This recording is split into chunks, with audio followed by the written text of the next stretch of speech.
يا أيها النبي لم تحرم ما أحل الله لك تبتغي مرضات أزواجك والله غفور رحيم قد فرض الله لكم تحلة أيمانكم والله مولاكم وهو العليم الحكيم وإذ أسر النبي إلى بعض أزواجه حديثا فلما نبأت به وأظهره الله عليه عرف بعضه وأعرض عن بعض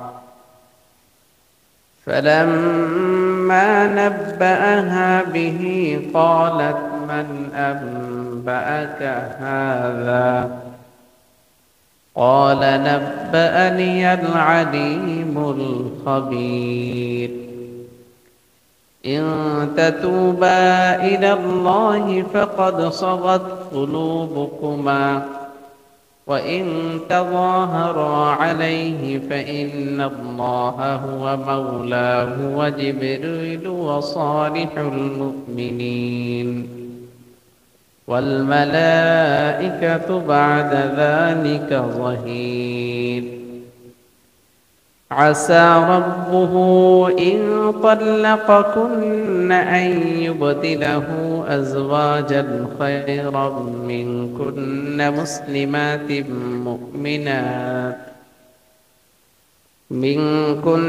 مسلمات مؤمنات قانتات تائبات عابدات سائحات ثيبات وأبكار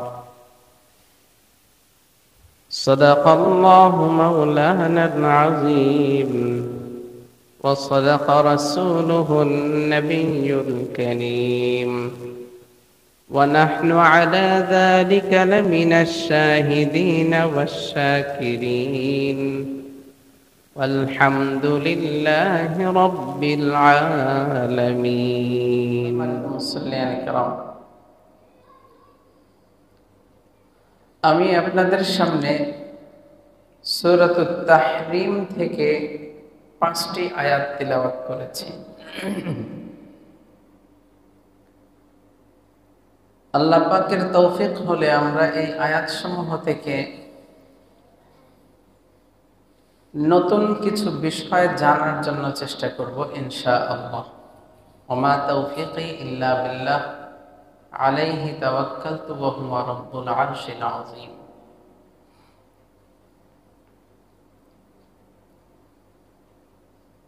আল্লাহ পাক রব্বুল আলামিন নবীজি সাল্লাল্লাহু আলাইহি ওয়াসাল্লামকে কোরআনের যত জায়গায় নবী সম্বোধন করে যেখানেই ডাক দিয়েছেন, কোন জায়গায় সরাসরি রাসূলুল্লাহ সাল্লাল্লাহু আলাইহি ওয়াসাল্লামের নাম ধরে ডাক দেননি। সুবহানাল্লাহ।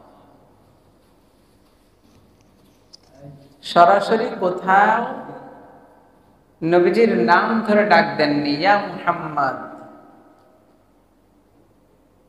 ইয়া আবুল কাসেম,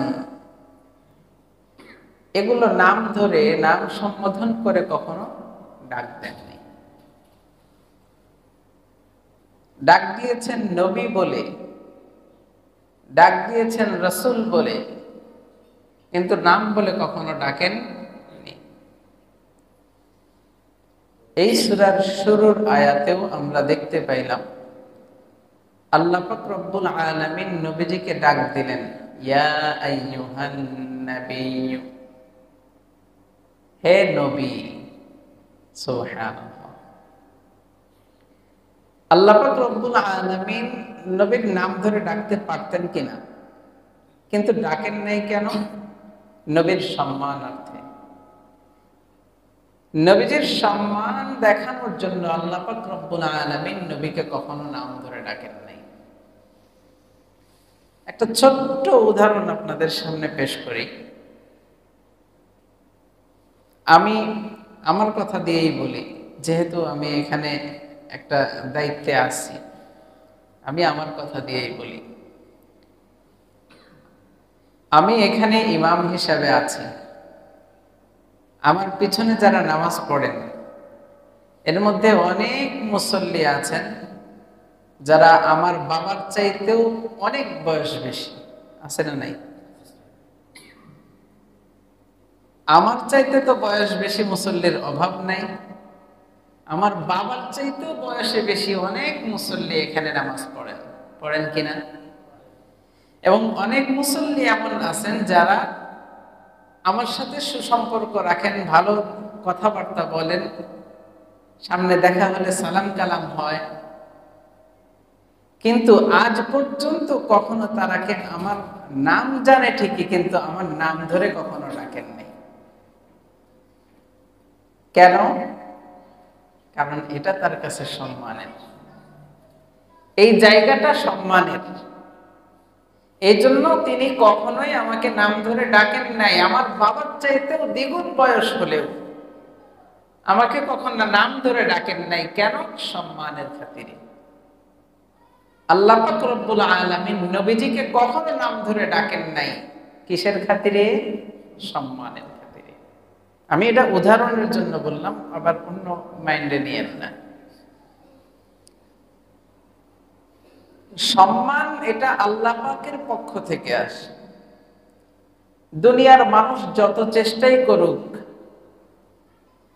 যত বাড়ি গাড়ি করুক, ব্যাংক ব্যালেন্সই করুক না কেন, হয়তো সামনে সামনে সম্মান দেখাবে, কিন্তু পিছনে পিছনে অসম্মান।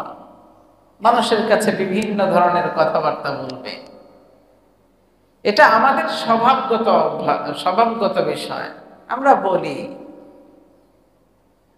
কিন্তু আল্লাহ পাক রব্বুল আলামিন যাকে সম্মান দিলেন, হযরত মুহাম্মদুর রাসূলুল্লাহ সাল্লাল্লাহু আলাইহি ওয়াসাল্লাম, এই সম্মান আল্লাহ পাক রব্বুল আলামিন নবীজিকে সৃষ্টির পর থেকে নিয়ে কিয়ামত হওয়া পর্যন্ত, কিয়ামতের পর পর্যন্ত, হাসর নাসর পর্যন্ত তার এই সম্মান বজায় রইবে। সুবহানাল্লাহ। আল্লাহ পাক রব্বুল আলামিন নাম ধরে ডাকলেন না, সম্মানের খাতিরে গুণবাচক শব্দ দিয়ে ডাকলেন। ইয়া আইয়ুহান নবী, হে নবী। ইয়া আইয়ুহার রাসূল, ও রাসূল। আল্লাহ পাক রব্বুল আলামিন নবীজির কখন নাম ধরে ডাকলেন না, গুণবাচক শব্দ দ্বারা নবীজিকে ডাকলেন। ইয়া আইয়ুহান নাবিয়্যু, ইয়া আইয়ুহার রাসূল, হে আমার নবী, হে আমার রাসূল বলে সম্বোধন করলেন। সুবহানাল্লাহ। তার মানে এখান থেকে একটা বিষয় স্পষ্ট, আমরা যাদেরকে আমাদের বয়সে ছোট হলেও যাদেরকে সম্মান দেখাই, তাদের নাম ধরে আমরা ডাকি না, তাদেরকেও গুণবাচক শব্দ দিয়েই ডাকি। একটা ছাত্র রাস্তা দিয়ে হেঁটে যাচ্ছে, একজন মুসল্লি যিনি, তার ভিতরে কোরআনের ভয় যার ভিতরে আছে, কোরআনের মহব্বত যার ভিতরে আছে, ওই ব্যক্তি ওই ছাত্রকে কখনো ওই হুজুর বলে ডাকবে না, হয়তো ডাকবে ওই হাফেজ সাহেব, তাকে হাফেজের গুণ ধরে ডাকবে। ও মাওলানা সাহেব, তাকে মাওলানার গুণ ধরে ডাকবে। ও মুফতি সাহেব, তাকে মুফতি সাহেবের গুণ ধরে ডাকবে। এটা কিসের জন্য? সম্মানের জন্য। আল্লাহ পাক রব্বুল আলামিন নবীজিকে সম্মানের সাথে রেখেছেন।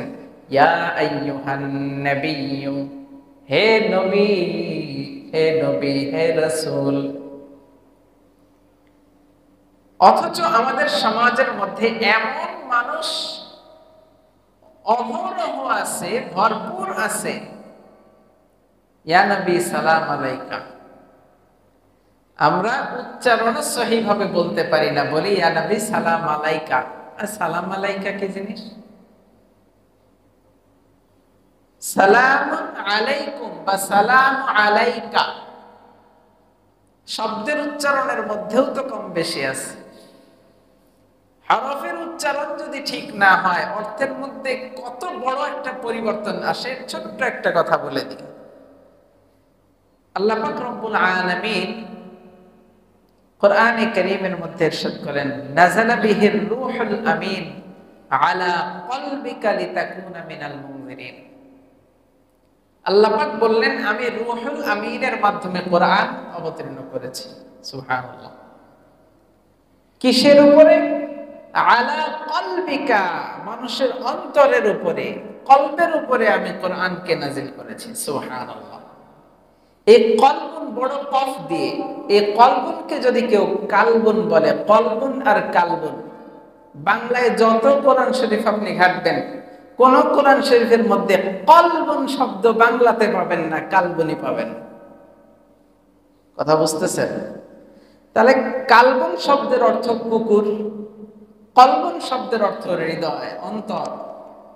আল্লাহ পাক বললেন, আলা কলবিকা, আমি কোরআন অবতীর্ণ করছি মানুষের অন্তরের উপরে, মানুষের কলবের উপরে।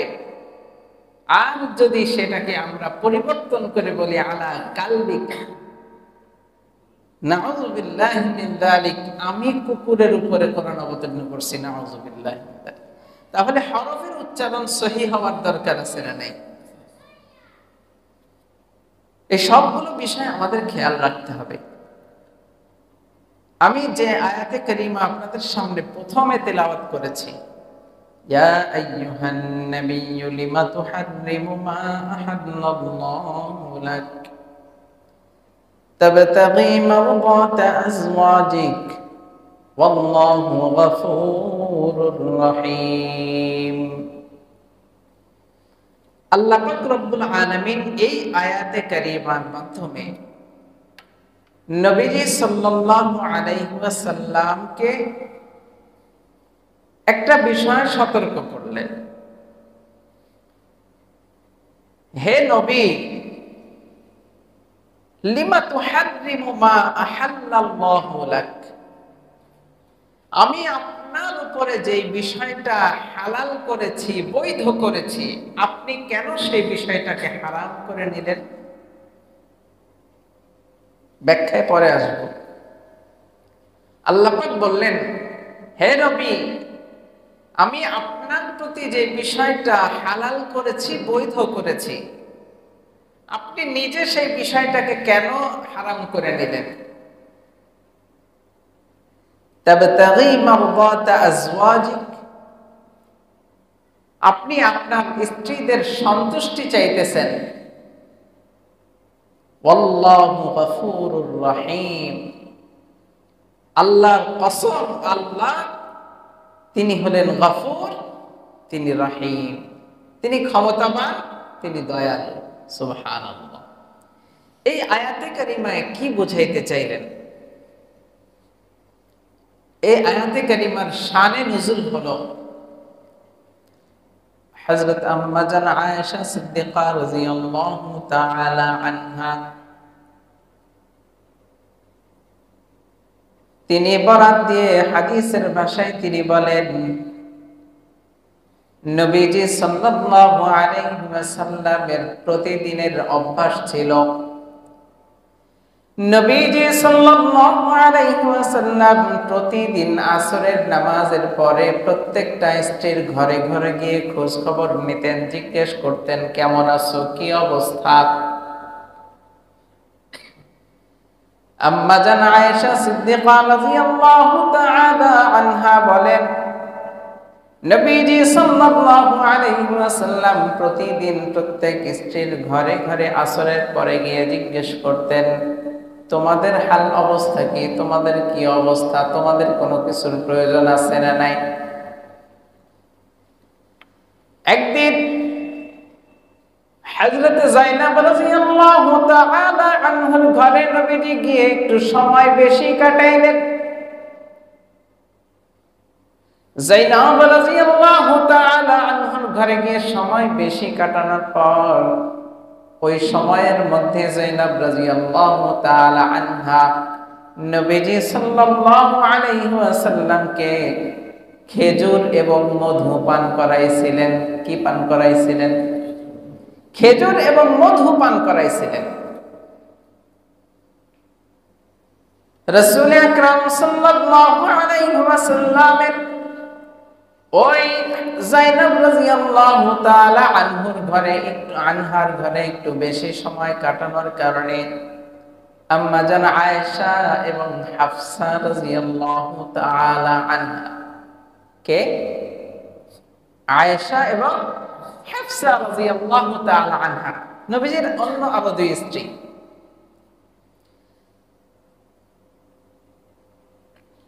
হাফসা রাদিয়াল্লাহু তাআলা আনহা এবং আয়েশা রাদিয়াল্লাহু তাআলা আনহা দুইজনে মিলে পরামর্শ করল যে নবী কেন ওই ঘরের মধ্যে একটু বেশি সময় কাটাইলো, গিয়া বিভিন্ন জিনিসপত্র খাইলো। সবার ঘরে তো সামান্য পরিমাণ সময় দিয়ে চলে আসে, যায়েনবের ঘরে এতক্ষণ সময় কাটাইলো কেন? তোমার ঘরে যদি যায়, হাফসা তুমি বলবা যে আপনি মাগফির পান করে আসছেন। আমার ঘরে যদি আসে আমিও বলবো আপনি মাগফির পান করে আসছেন। মাগফির হলো এক জাতীয় আঠালো জিনিস, যেটা একটু দুর্গন্ধযুক্ত। নাউযুবিল্লাহ। নবীজি সাল্লাল্লাহু আলাইহি ওয়াসাল্লাম কোনদিন দুর্গন্ধযুক্ত জিনিসের সাথে মিশ্রণ হন নাই। সব সময় পবিত্র ছিলেন, সব সময় পবিত্র থাকতেন, দুর্গন্ধের আশেপাশে যাইতেন না, দুর্গন্ধযুক্ত জিনিস খাইতেন না, পছন্দ করতেন না। নবীজি সাল্লাল্লাহু আলাইহি ওয়াসাল্লাম হাফসা রাদিয়াল্লাহু তাআলা আনহার ঘরে যখন গেলেন, যাওয়ার পরে বললেন আপনি যায়েনবের ঘর থেকে মাগফির পান করে আসছেন। নবীজি কসম করে বললেন না, আমি মাগফির পান করি নাই, আমি মধু পান করছি। আমি তো মধু পান করছি, মাগফির পান করি নাই। হাফসা রাদিয়াল্লাহু তাআলা আনহা নবীজি সাল্লাল্লাহু আলাইহি ওয়াসাল্লামকে বললেন আপনি যেই মধু পান করছেন ওই মধুটা যেই মৌমাছি থেকে সংগ্রহ করা হয়েছিল ওই মৌমাছিরা হয়তো মাগফির পান করছিল। দেখেন, এখান থেকে একটা বিষয় স্পষ্ট হয়ে যাবেন, নবীজির স্ত্রী ছিলেন তারা, তাদের ব্যাপারে দুই কথা বলার মতো সাহস আমাদের কারোর আছে? নাই। কিন্তু তাদের ভিতরে যে বিষয়গুলো ছিল আজকালের নারীদের মধ্যে আছে না নাই? জামাইয়ের প্রতি সন্দেহ আছে না নাই? কথা বলেন না, আছে। নবীর স্ত্রীরা যেখানে নবীজির ব্যাপারে কথা বলছেন, আমাদের কি অবস্থা হবে? সেই হিসাবে তো আমরা ভালোই আছি, আলহামদুলিল্লাহ, শুকরিয়া। নবীজি সাল্লাল্লাহু আলাইহি ওয়াসাল্লাম কসম করে বললেন না না না, আমি মাগফির পান করি নাই, আমি মধু পান করছি, কসম করে বললেন। এবং অন্যান্য স্ত্রীরা এটা শুনলে যেন মনক্ষুণ্ণ না হয়, এই জন্য হাফসা এবং আয়েশা রাদিয়াল্লাহু তাআলা আনহাকে বললেন যে না, তোমরা এই কথাগুলো অন্য কারো কাছে আর বলবা না। যদি তোমরা অন্য কারো কাছে গিয়ে বলো তাহলে হয়তো যায়েনব মনে কষ্ট পাইবে। এই জন্য নবীজি সাল্লাল্লাহু আলাইহি ওয়াসাল্লাম অন্য স্ত্রীদের কাছে বলতে নিষেধ করলেন যে না, তোমরা এই বিষয়টা আর কারো কাছে গিয়ে বলবা না। কিন্তু হযরত হাফসা রাদিয়াল্লাহু তাআলা আনহা তিনি নবীজির এই বিষয়টাকে আর গোপন রাখলেন না, তিনি ছড়াইয়া দিলেন। অন্য হাদিসের মধ্যে আছে নবীজি সাল্লাল্লাহু আলাইহি ওয়াসাল্লাম অন্য আরো কোনো একজন স্ত্রীর কাছে গোপন একটা কথা বলেছিলেন, যেই গোপন কথাটা তিনি অন্য স্ত্রীদের মাঝেও ছড়াইয়া দিয়েছেন। যে গোপন কথাটা শুধু নবী তাকে বলছিলেন, এটা গোপন একটা বিষয়, কিন্তু তিনি ওই বিষয়টাকে নিজের ভিতরে রাখেন নাই, তিনি ছড়াইয়া দিয়েছেন। আল্লাহ পাক রব্বুল আলামিন আয়াতে কারিমা নাযিল করে দিয়েছেন। সুবহানাল্লাহ। নবীজি সাল্লাল্লাহু আলাইহি ওয়াসাল্লাম ওই যে হাফসা রাদিয়াল্লাহু তাআলা আনহা বললেন, আপনি মাগফির পান করছেন? নবীজি বললেন, না আমি মাগফির পান করি নাই, আমি মধু পান করছি। তখন স্ত্রীদের মন রক্ষার জন্য নবীজি সাল্লাল্লাহু আলাইহি ওয়াসাল্লাম কসম করে বললেন, আমার জীবনে আর কোনোদিন আমি মধু খাবো না, আমার জীবনে আর কোনোদিন মধু খাবো না, আমার শিক্ষা হয়ে গেছে। এমন পরিস্থিতিতে পড়তে হয় কি হয় না? হয়। কিন্তু নবীজি এই কসমটা কেন করলেন? এই কসমটা কিন্তু নবী এমন এই জন্য করেন নাই যে নবীজি আর জীবনে কখনো মধু পান করবেন না, এই জন্য না। কসমটা করলেন এই জন্য, স্ত্রীদের মন রক্ষার জন্য।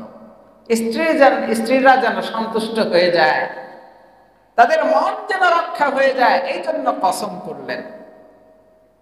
আল্লাহ পাক রব্বুল আলামিন আয়াতে কারিমা নাযিল করে জানাইয়া দিলেন, ইয়া আইয়ুহান নবী, ও নবী, লিমা তুহাররিমু মা আহাল্লাল্লাহু লাক, ও নবী, আপনার প্রতি যে জিনিসটা আমি বৈধ করেছি, হালাল করেছি, আপনি নিজের প্রতি কেন হারাম করলেন?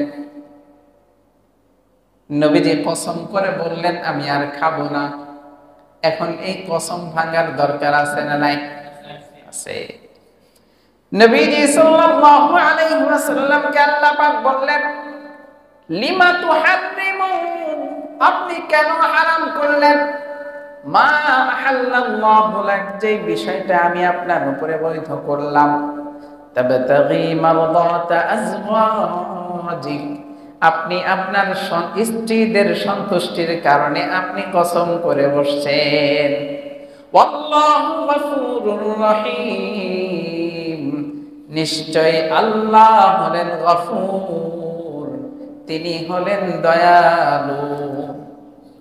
আল্লাহ পাক রব্বুল আলামিন গফুর এবং দয়ালু, রহিম। তার মানে আলাইহি ওয়াসাল্লাম নিজের উপরে যে বিষয়টা কসম করে বললেন যে আমি কসম করলাম আর জীবনে কোনোদিন মধু খাবো না, এই যে কসম করলেন, এই কসম ভাঙার উপায় আল্লাহ পাক বলে দিয়েছেন। কসম ভাঙার উপায় বলে দিয়েছিলেন নবী সাল্লাল্লাহু আলাইহি ওয়াসাল্লাম। এই কসম ভেঙে কাফারা দিয়ে দিয়েছেন। সুবহানাল্লাহ।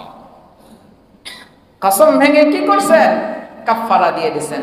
আল্লাহ পাক যে বললেন আল্লাহু গফুরুর রহিম, আল্লাহ পাক ক্ষমাশীল এবং দয়ালু, এই কথা কেন বললেন? নবীজি কি পাপ করছিলেন? পাপ করেন নাই। নবীজি পাপ করেন নাই, কিন্তু আল্লাহ পাক রব্বুল আলামিন এখানে বুঝাইতে চাইলেন, দুনিয়াতে যত মানুষই কসম করেছে, করবে, সমস্ত মানুষ যেন আল্লাহ পাকের কাছে ক্ষমা চায়। আল্লাহ পাক ক্ষমাশীল এবং দয়ালু, আল্লাহ পাক ক্ষমাও করবেন, দয়াও করবেন। সুবহানাল্লাহ। শিক্ষা, আল্লাহ পাক ক্ষমাও করবেন, দয়াও করবেন। قد فرض الله لكم تحلة أيمانكم والله مولاكم وهو العليم الحكيم। আল্লাহ পাক রব্বুল আলামিন বলেন, قد فرض الله لكم تحلة أيمانكم, তোমরা যদি কসম করেই ফেলো, সেই কসম থেকে ফিরে আসার রাস্তাটা কোনটা? তাহিল্লাতা আইমানিকুম, তোমরা তোমাদের কসম থেকে পবিত্র হবে কিভাবে? আল্লাহু মাওলাকুম, ওই রবের কাছে তোমরা বলো যে আমরা যে কসম করেছিলাম, আল্লাহ আমি তোমার কাছে ক্ষমাশীল, ক্ষমা, আল্লাহ তোমার কাছে ক্ষমা চাই, তুমি ক্ষমাশীল, আমাকে ক্ষমা করে দাও।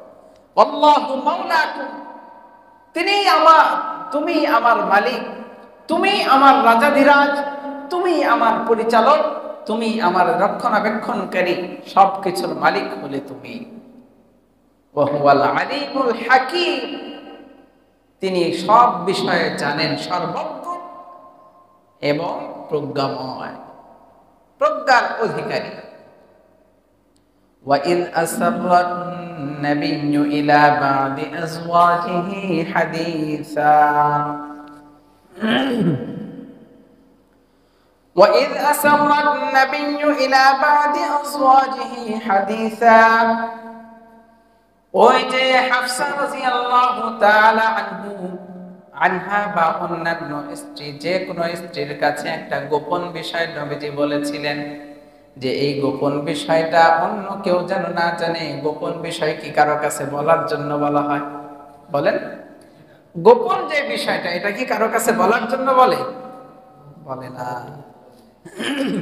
যাকে আপন মনে করা হয় তাকে গোপন কথা বলা হয়। আমাদের বর্তমান সময়ের অবস্থা, আপনি মুহাব্বত করে আপনার স্ত্রীর কাছে গোপন কথা বললেন, তার পেটের ভাত ততক্ষণ পর্যন্ত হজম হয় না যতক্ষণ বান্ধবীর কাছে না বলে। কি বলেন, ঠিক কিনা? পাশের বাড়ির ভাবির কাছে না বলে ততক্ষণ পর্যন্ত পেটের ভাত হজম হয় না।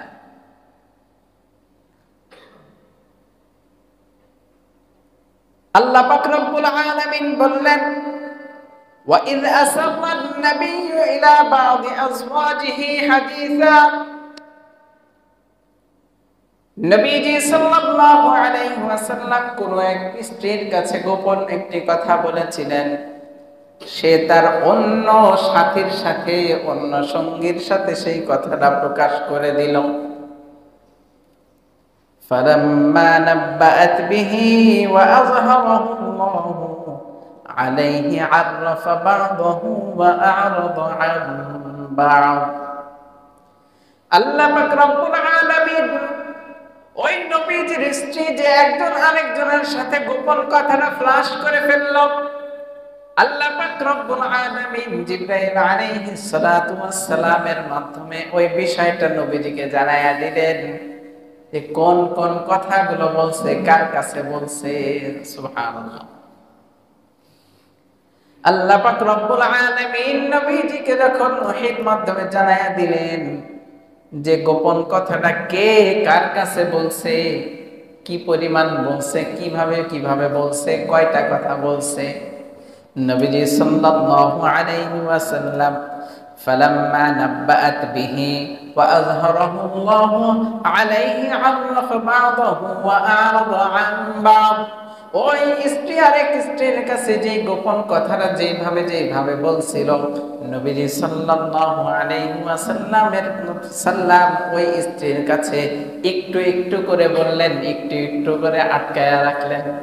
সুবহানাল্লাহ। সম্পূর্ণ যদি একসাথে বলে দেয় তাহলে সে অপমানিত বোধ করবে। নবীজি সাল্লাল্লাহু আলাইহি ওয়াসাল্লামের শিক্ষা দেখেন, স্ত্রীর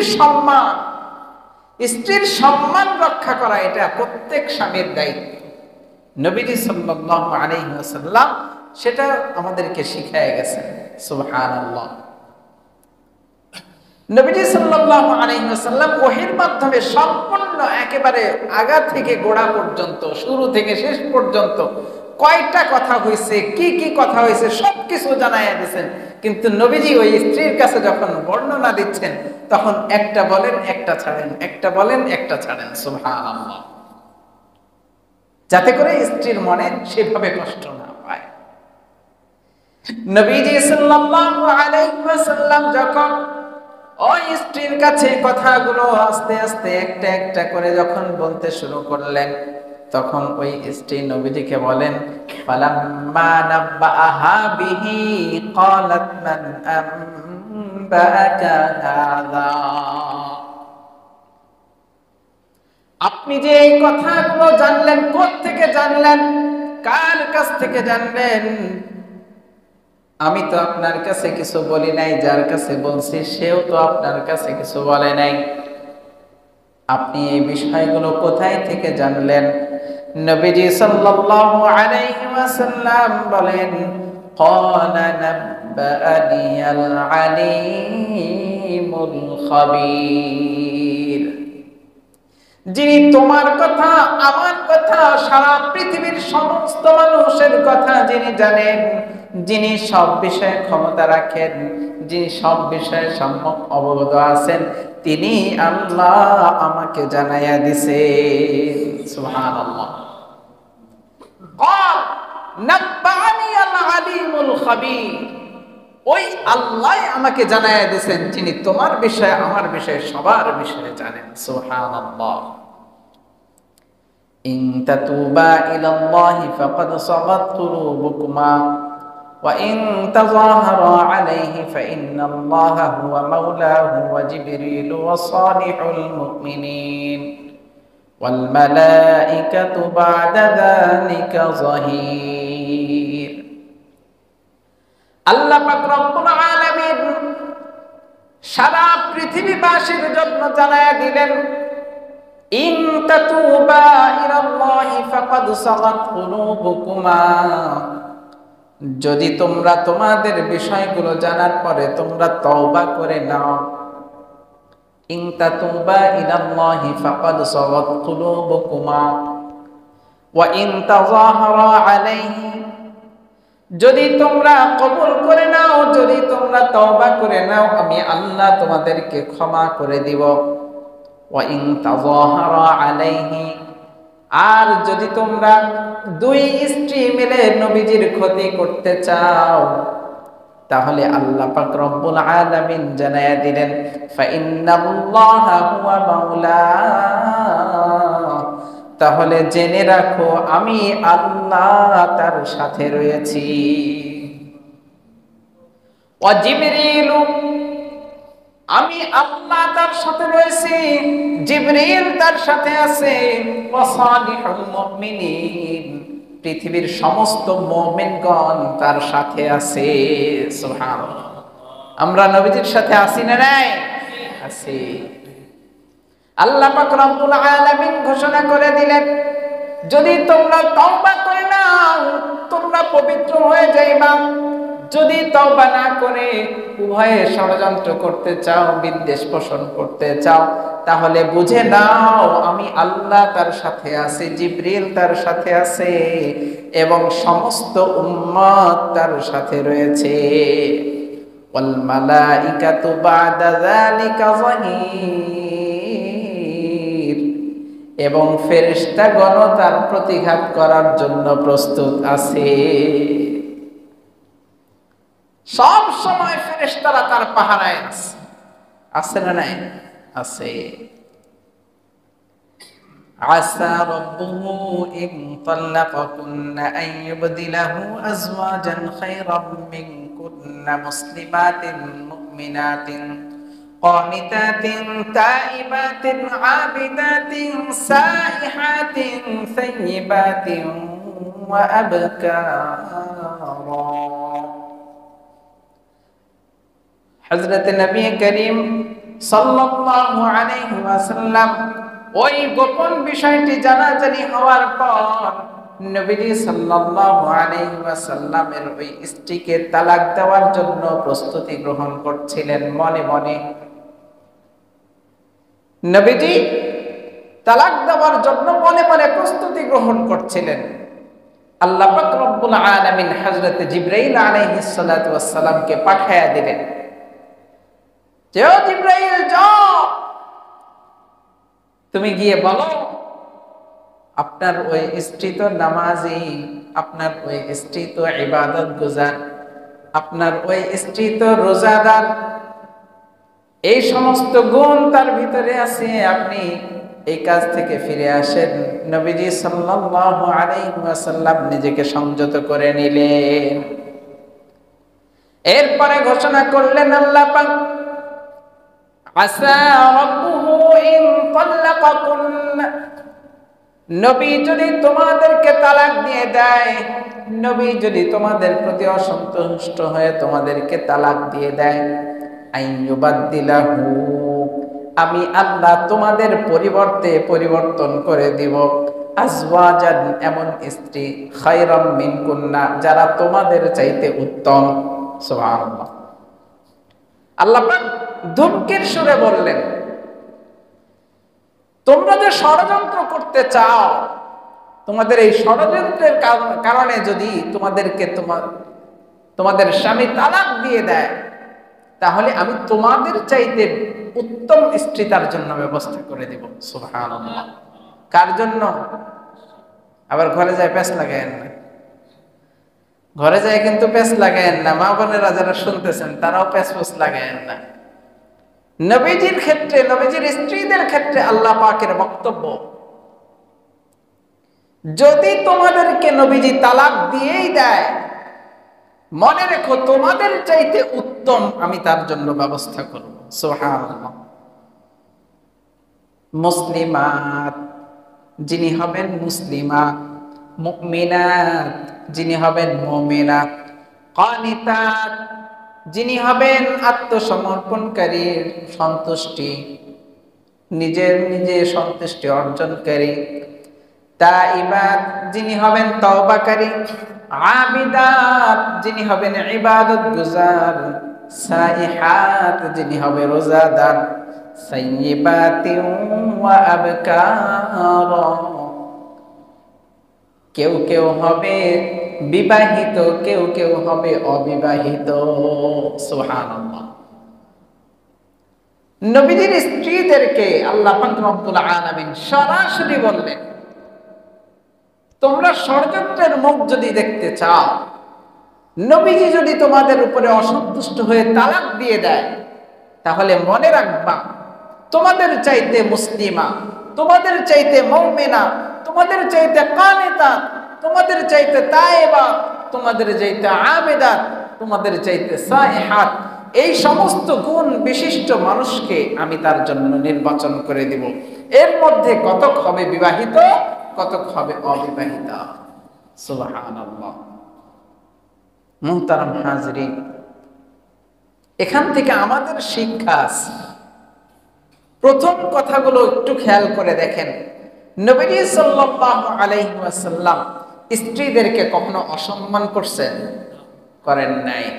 স্ত্রীদেরকে কোন ভাবে কথা বললে স্ত্রীরা অসম্মানিত হবে না, এই বিষয়টাও নবীজি খেয়াল রাখছেন। সুবহানাল্লাহ। আমাদেরও এই জিনিসটা খেয়াল রাখতে হবে, আমাদের কথার মাধ্যমে, আমাদের কাজের মাধ্যমে যেন আমাদের স্ত্রীরা কষ্ট না পায়, দুঃখ না পায়, মনক্ষুণ্ণ না হয়, এই বিষয়টা আমাদেরকেও খেয়াল রাখতে হবে। এবং মা বোনেরা যারা শুনতেছেন, নবী সাল্লাল্লাহু আলাইহি ওয়াসাল্লাম স্ত্রীদের সম্মান রক্ষার জন্য এত কিছু করলেন, তারাও কিন্তু নবীজির সম্মান রক্ষার জন্য বিভিন্ন পন্থা অবলম্বন করছেন, কি করেন নাই? করছেন। ওই দিকগুলো আমাদের সবাইকে নির্বাচন করতে হবে। কোন কথা বললে স্বামী অসন্তুষ্ট হয়, কোন কথা বললে স্ত্রী অসন্তুষ্ট হয়, এই বিষয়গুলো নির্বাচন করে আমরা নিজেদের মধ্যে নবীজির সাল্লাল্লাহু আলাইহি ওয়াসাল্লামের মতো মুহাব্বত, নবীজির সাহাবীদের মতো মুহাব্বত একে অপরের সাথে যেন করতে পারি। আল্লাহ পাক আমাদেরকে বোঝার এবং আমল করার তৌফিক দান করেন। ওয়া আখিরু দাওয়ানা আলহামদুলিল্লাহি রাব্বিল আলামিন।